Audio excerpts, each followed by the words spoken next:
Hey everyone, in this video, I'll show you how to export a project for print in Adobe InDesign.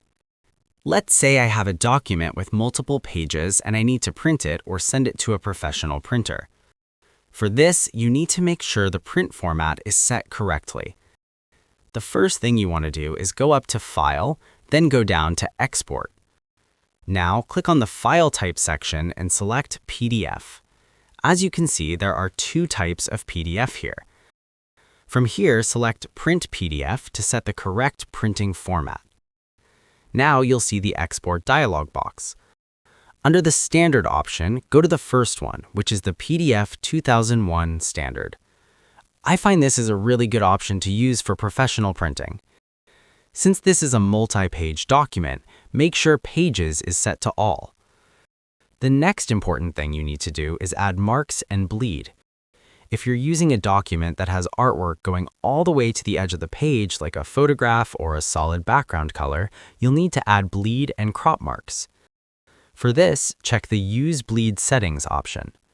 The bleed is the extra area that gets trimmed off after printing. 3 mm of bleed is the standard, so make sure that's added. You'll also want to turn on crop marks, which show the printer where the guillotine should cut the document.